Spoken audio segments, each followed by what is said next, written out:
ನಮಸ್ತೆ ಎಲ್ಲರಿಗೂ. ಇವತ್ತು ನಾನು ಕೂಲಿಯವರ ಕೂಲ್ ಪ್ರೀತಿ ಅನ್ನೋ ಒಂದು ನನ್ನ ಬರವಣಿಗೆಯ ಕೆಲವು ಲೈನ್ಗಳನ್ನು ಇಲ್ಲಿ ನಿಮ್ಮ ಜೊತೆ ಹಂಚ್ಕೊಳ್ಳೋದಕ್ಕೆ ಇಷ್ಟಪಡ್ತೀನಿ.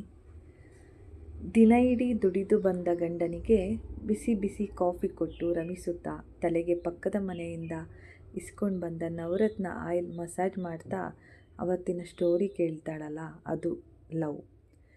ಗಂಡಂಗೆ ಬಿಸಿ ಬಿಸಿ ನೀರು ಕಾಯಿಸಿ ಸ್ನಾನಕ್ಕೆ ನೀರು ರೆಡಿ ಮಾಡೋದು ಕೂಡ ಅವ್ರದ್ದು ಲವ್. ಮಲಗಿದ್ದ ಮಗು ಎದ್ದಾಗ ಅದಕ್ಕೆ ಹಾಲು ಕುಡಿಸಿ ಮತ್ತೆ ಮಲಗಿಸಿ ಅಡಿಗೆ ಮಾಡಿ ಬಿಸಿ ಬಿಸಿ ಅವಳಿಗೆ ಊಟ ಮಾಡ್ತಾರಲ್ಲ, ಅದು ಲವ್.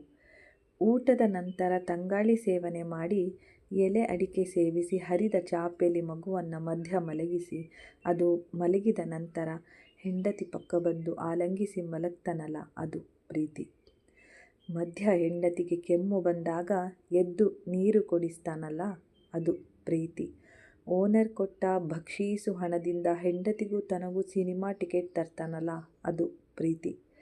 ಮದುವೆಗೆ ಹೊರಡಲು ಹರಿದ ಸೀರೆಗೆ ತೇಪೆ ಹಾಕುತ್ತಿದ್ದವಳಿಗೆ ಗಂಡ ತಂದ ಸರ್ಪ್ರೈಸ್ ಸೀರೆ ಗಿಫ್ಟ್ ಕೊಡುವ ಸಂತೋಷನೇ ಪ್ರೀತಿ. ಹೌದು, ಈ ಪ್ರೀತಿ ಅನ್ನೋದು ತುಂಬ ಕಾಸ್ಟ್ಲಿ, ಆದರೆ ಅದನ್ನು ಯಾರು ಕೂಡ ಪರ್ಚೇಸ್ ಮಾಡದೇ ಇರೋಷ್ಟು ಕಾಸ್ಟ್ಲಿ ಅಲ್ಲ. ಅದು ನಮ್ಮ ಹತ್ರನೇ ಇರುತ್ತೆ.